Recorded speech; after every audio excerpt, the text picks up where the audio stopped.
There exists a mechanism in economic history that repeats with the regularity of a Swiss watch. These are not random cycles, these are not coincidences.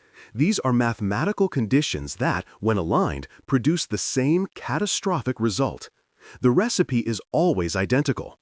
Assets overvalued at extreme levels, record debt across all sectors, leverage spread at systemic scale, and the collective belief that this time the rules have changed. These ingredients were present in 1929, they were present in 2008, and now, in 2025, each of these elements is once again active, operating simultaneously. These are not similar conditions, these are identical conditions. The stage has been set, the actors have taken their positions, and if history serves as a reliable guide, the collapse will arrive in late 2026 or early 2027. This is not apocalyptic prophecy. This is not gratuitous pessimism. This is recognition of mathematical patterns. What you are about to witness is a documentary analysis of a crash that has not yet happened, but follows a trajectory that has already materialized twice before with devastating precision. The mechanisms are the same, the timeline is predictable, and the outcomes, who will be destroyed and who will become wealthy, follow the same script every time. Allow me to begin from the point where we are now, January 2025, the staging of the scene. Every collapse begins with a bubble, and we are at this moment inside the largest everything bubble that history has ever documented. But this is not just about rising stocks. Real estate in major American cities has reached unprecedented historical peaks. The median home price in the United States stands at $420,000. The median household income stands at $75,000. This results in a ratio of 5.6 to 1. Historically, sustainable ratios remain at 3 to 1. At 5.6, the housing market is 87% overvalued relative to the population's actual payment capacity. In 2006, just before the housing crash, this ratio reached 5 to 1. Now it stands even higher. Corporate debt stands at record levels. Non-financial corporate debt in the United States totals $13.5 trillion, equivalent to 72% of GDP. In 2007, before the last crisis, this number was 43% of GDP. Corporations are more leveraged now than they were before the previous crisis. Government debt has reached $36 trillion, representing 120% of GDP. Interest payments alone are approaching $1 trillion annually. And consumer debt, credit cards, vehicle financing, student loans, totals more than $17 trillion. Total debt in the United States economy, governmental, corporate, household, financial sector, exceeds $90 trillion. This represents more than 320% of GDP. All sectors are leveraged beyond historical norms simultaneously. This is the everything bubble. Everything is expensive. Everyone is in debt, and everyone believes that prices will continue rising indefinitely. Why do they believe this? Because for 15 years since 2009, the Federal Reserve guaranteed this trajectory. Every time markets began to fall, the Fed cut interest rates or printed money, quantitative easing, QE1, QE2, QE3, pandemic stimulus. The Fed printed more than $8 trillion between 2008 and 2022. This money flowed into assets, pushing prices upward. Investors learned a simple rule: buy the dip, the Fed will save you. This conditioning created systemic moral hazard. No one fears risk because risk has been eliminated through central bank intervention. But there exists a fundamental problem. The Fed has already used all its ammunition. Interest rates remained at zero for a decade. They cannot go lower. The Fed's balance sheet expanded from $800 billion in 2008 to $9 trillion in 2022. There is limited room for further expansion without triggering inflation, which already happened in 2021 and 2022. The Fed fought inflation by raising rates from 0% to 5.5% in 18 months, the fastest rate increase in 40 years. This stopped inflation but created new problems. Higher rates make existing debt more expensive. Corporate debt issued at 3% needs to be refinanced at 7%. Mortgages at 3% are now at 7%. This debt burden is crushing the economy, and the Fed cannot reduce rates significantly without reigniting inflation. They are trapped. Rates too low, inflation returns. Rates too high, debt becomes unpayable. There is no good option. This is the scene configuration: maximum valuations, maximum leverage, and a Federal Reserve that has already used all its tools and has nothing reserved for the next crisis. Now, allow me to show you how this compares to 1929 and 2008, because the patterns are identical. In 1929, the stock market had risen 400% between 1924 and 1929, a 5-year boom. Margin debt, borrowing money to buy stocks, reached 10% of GDP. Everyone was leveraged. Everyone believed that stocks only go up. The phrase permanently high plateau was used by economists in 1929 to describe the new era where crashes were impossible. Then October arrived. The market fell 89% over 3 years. In 2008, the housing market had doubled between 2000 and 2006. Mortgage debt reached 100% of GDP. Everyone was leveraged, buying houses with subprime loans. Everyone believed that housing prices never fall nationally. Then subprime mortgages began to default. The financial system collapsed. The S&P fell 57%. In both cases, the preparation was the same: asset bubble, excessive leverage, widespread belief in permanence, followed by a trigger and then cascading liquidation. The 2026 crash will follow the same pattern. We have the bubble, we have the leverage, we have the belief that Fed intervention makes crashes impossible. All we need is the trigger, and there are multiple viable candidates. Let me show you the 3 most likely triggers and how each one could initiate the cascade. These are not theoretical scenarios. These are active vulnerabilities in the system right now, any one of which could serve as the detonation point. Trigger 1: commercial real estate collapse. This is the most probable trigger because it is already underway. Office buildings across America are sitting 40 to 50% vacant due to the permanent shift to remote work. Companies that once leased 5 floors now lease 2. This is not temporary. Remote work is not returning to 2019 levels. The cultural transformation is complete. These buildings were financed with mortgages at 3% interest rates during the low-rate era. Those mortgages are maturing now and must be refinanced at 7 to 8%. A building that generated just enough rental income to cover debt service at 3% is mathematically bankrupt at 7%. The numbers do not work. The cash flow cannot support the debt. Building owners are making the rational economic decision: walk away. Brookfield Asset Management, one of the largest real estate owners globally, defaulted on 2 Los Angeles office towers in 2023. They simply stopped paying. They gave the buildings back to the lender. This was not because Brookfield was in financial trouble. It was because those specific buildings were worth less than the outstanding mortgages. It was economically rational to default rather than continue servicing debt on underwater assets. Over $2 trillion in commercial mortgages mature between 2025 and 2027. If 30% default, that represents $600 billion in losses. Who holds these mortgages? Regional banks. Regional and community banks have massive exposure to commercial real estate. These smaller institutions hold 20 to 40% of their entire loan portfolios in commercial real estate. When those loans default, banks must recognize losses. Those losses eat through capital reserves. When capital falls below regulatory minimums, regulators step in and close the bank. We have already seen this process begin. Silicon Valley Bank collapsed in March 2023. Signature Bank failed the same week. First Republic failed in May 2023. These failures were publicly attributed to interest rate risk and mismanagement, but the underlying structural problem is commercial real estate exposure.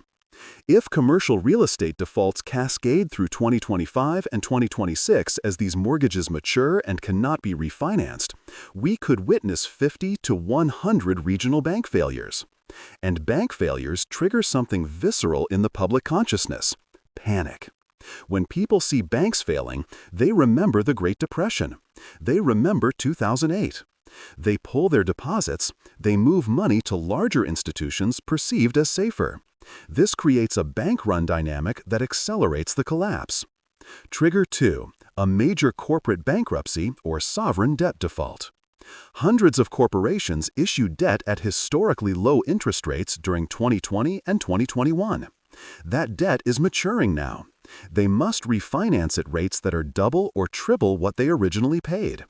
Some corporations simply cannot afford the new debt service requirements.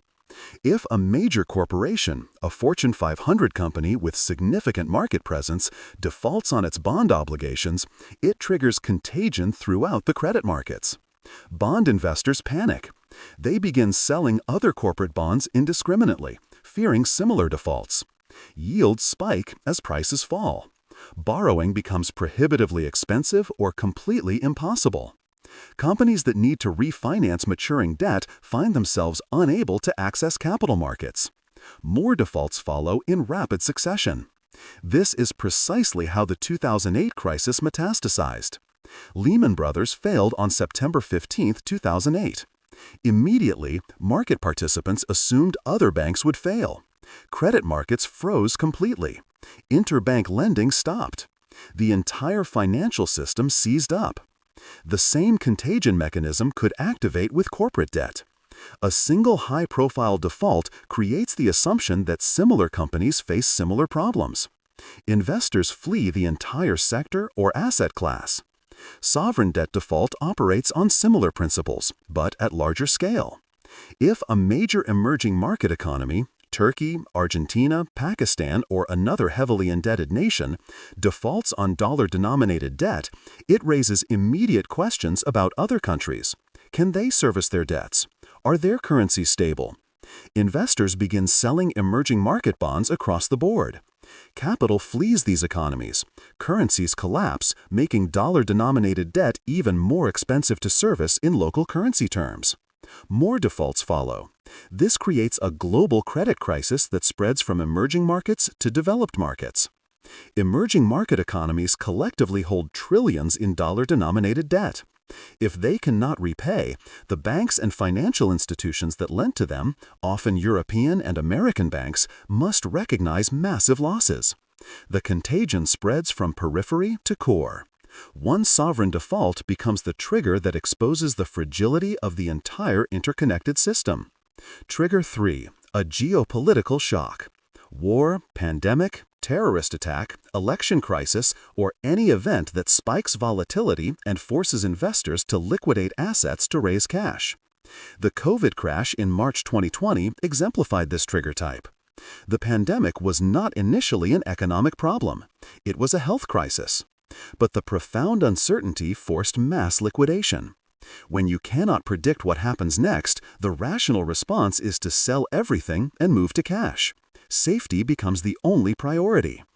If another shock of similar magnitude occurs, a war with China over Taiwan, major conflict in the Middle East that disrupts global oil supplies, a contested United States election accompanied by violence and institutional breakdown, any of these could trigger the same flight to safety that causes system-wide liquidation.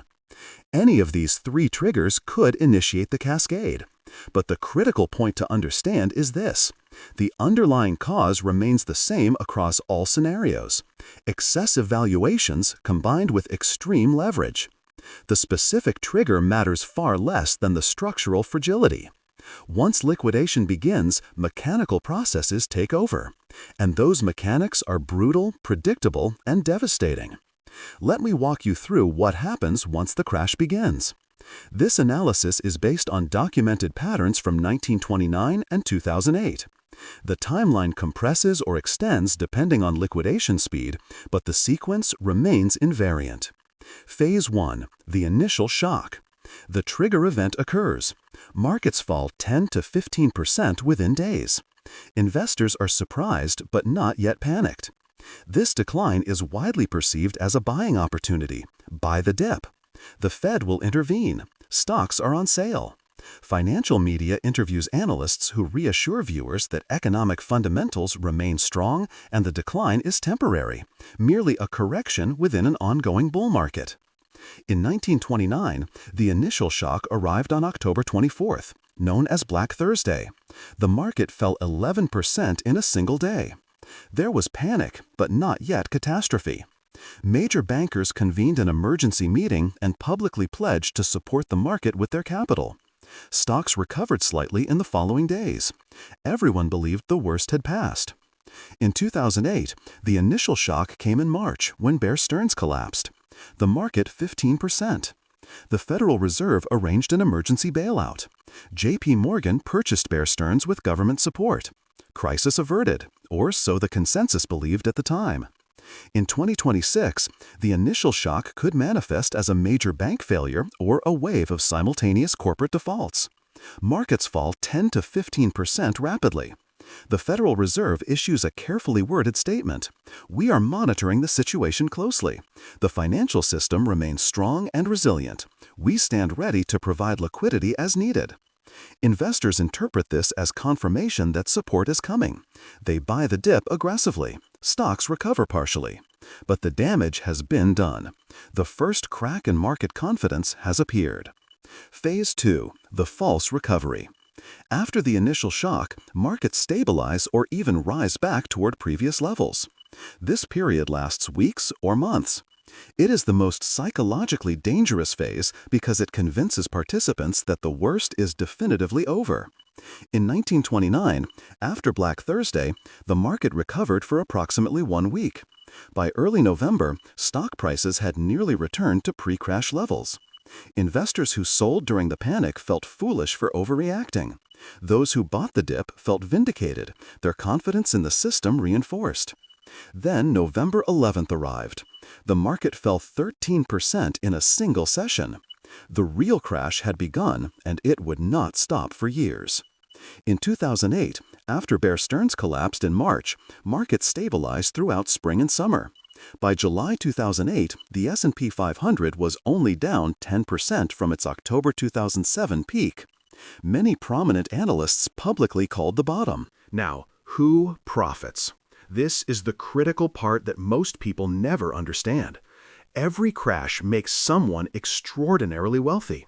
The wealth does not disappear, it transfers. In 1929, Joseph Kennedy made $50 million, equivalent to several hundred million in today's currency, by shorting stocks and holding cash. He saw the crash coming. He positioned accordingly. Bernard Baruch held cash and gold throughout the crash, then bought assets at depression prices. He emerged from the 1930s wealthier than he entered them. While millions suffered, a small group of informed investors became fabulously rich. In 2008, John Paulson made $20 billion betting against subprime mortgages. He understood that housing prices were unsustainable and mortgages would default. He structured trades that paid off massively when the crash came. Michael Burry made $700 million with the same insight. These men were not lucky. They recognized the pattern. Warren Buffett made billions buying Goldman Sachs and Bank of America at crisis prices when everyone else was panicking. He deployed capital when fear was maximum. In 2026, the same playbook will create the next generation of billionaires. The strategies are not secret. They are not complicated. They simply require recognizing the pattern and having the psychological fortitude to act contrary to the crowd. Let me show you exactly who profits and how. Cash holders profit enormously. The investors who sell stocks before the crash and hold cash or treasury bills preserve capital while everyone else loses half their wealth. When stocks fall 60%, cash does not fall at all. It gains purchasing power. You preserve 100 cents on the dollar while others lose 60 cents. Then, at the bottom, when everyone else is panicking and selling, you deploy that cash. You buy stocks at 40 cents on the dollar. You buy real estate at foreclosure auctions for 50% of peak value. You buy businesses being liquidated. Warren Buffett held $325 billion in cash in 2024. When the crash comes, he will deploy that capital. He will make the same investments he made in 2008, except this time the scale is larger. He could make $100 billion or more from a single crisis. Short sellers profit spectacularly. Investors who bet against overvalued stocks or sectors position themselves to gain as prices fall. In 2026, the obvious short targets are commercial real estate, regional banks with heavy CRE exposure, and over-leveraged corporations with maturing debt. If you short a bank stock at $50 and it falls to $5, you make $45 per share. Hedge funds building these positions now will make billions. This is the exact same trade Paulson and Burry executed in 2008, just with different targets. The mechanics are identical. Gold holders profit substantially. In 1929, gold was fixed at $20 per ounce by government decree. Then, in 1934, Roosevelt revalued gold to $35 per ounce, a 69% gain for gold holders in a single policy change. In 2008, gold rose from $800 to $1,900 by 2011, a 137% gain while stocks were still recovering. In 2026, gold could rise from $2,700 to $5,000 or higher. Why does this happen? Because when the crash comes, the Federal Reserve prints money on an unprecedented scale. Massive stimulus that devalues the currency. Gold, which cannot be printed, appreciates in nominal terms as the currency devalues. It is not that gold becomes more valuable, it is that dollars become less valuable. Distressed debt buyers profit enormously. When companies go bankrupt, their debt trades at 10 to 30 cents on the dollar. Vulture funds buy this debt, navigate the bankruptcy process, and collect 50 to 100 cents on the dollar after restructuring. A $100 million investment becomes $300 million. Carl Icahn, Howard Marks, Oaktree Capital, these investors made fortunes buying distressed debt in 2008 and 2009. They will execute the same strategy in 2026 and 2027. The opportunities will be even larger given the scale of corporate debt outstanding. Real estate investors with cash profit massively. When foreclosures spike, properties sell at auction for 40 to 60% of peak value. Investors with cash buy entire portfolios. They rent properties out, wait for the market to recover, and sell at substantial profits. Blackstone did exactly this from 2009 to 2012. They purchased 80,000 homes at crashed prices. They became one of the largest landlords in America. They made billions. In 2026, the same opportunity will present itself at even larger scale. Private equity firms profit through patient capital deployment. They have raised $2 trillion in dry powder, capital committed by investors but not yet deployed.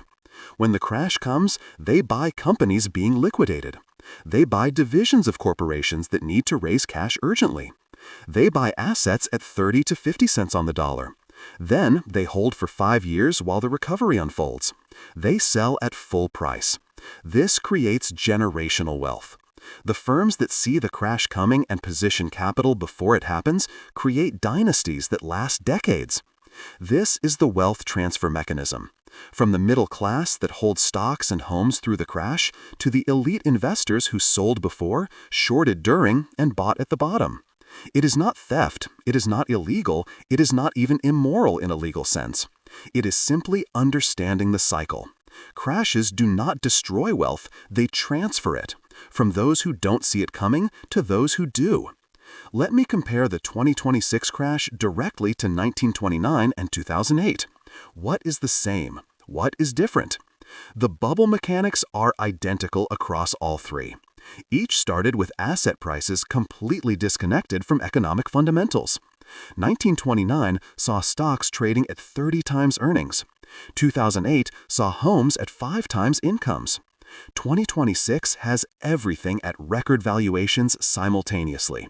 Stocks, bonds, real estate, all expensive at the same time. The leverage is the same. Margin debt in 1929, subprime mortgages in 2008, corporate debt and consumer debt and government debt, all at records in 2026. The belief system is the same. This time is different. The permanently high plateau phrase in 1929. Housing never falls nationally in 2008. The Fed will not let markets crash in 2026. Every bubble believes it is different. None are. The cascade mechanics are identical. Forced liquidation, triggering more forced liquidation. Credit freezing, panic selling. These are mechanical processes, not emotional reactions. Once leverage reaches critical levels, any trigger initiates the cascade. The wealth transfer pattern is the same. Those with cash, gold, short positions, they profit. Those fully invested, leveraged, unprepared, they are destroyed. This pattern has not changed in a century. It will not change in 2026. What is different? The scale is dramatically larger. In 1929, United States stock market capitalization was $80 billion. In 2008, $12 trillion. In 2026, $50 trillion. The scale is 4 times larger than 2008. The potential losses could be $30 trillion. The speed could be faster. The 1929 crash took 3 years to reach bottom. The 2008 crash took 6 months. The 2026 crash could be even faster due to algorithmic trading, global interconnection, and instantaneous information flow. The crash could happen in weeks instead of months. The global interconnection is unprecedented. The 1920 crash was primarily American, spreading to Europe slowly over months and years. The 2008 crash was global, but emerging markets recovered quickly. The 2026 crash will be truly global and simultaneous. China, Europe, emerging markets, all interconnected through capital flows, trade relationships, and financial instruments. A crash in one region spreads instantly to all regions. There is no geographic safe haven. The government's capacity to respond is diminished. In 1929, the government did essentially nothing initially. Hoover believed in balanced budgets and limited intervention. In 2008, the government had substantial tools available. Interest rates at 5%, room to cut to 0, fiscal capacity to spend trillions without approaching debt limits. In 2026, rates are already relatively low. Government debt is already 120% of GDP. The Fed's balance sheet is already massive. There is less ammunition available. The response will be larger in nominal terms, but less effective in real terms.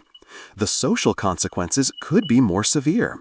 The 1920 crash created political extremism, the rise of fascism in Europe, communism gaining support globally.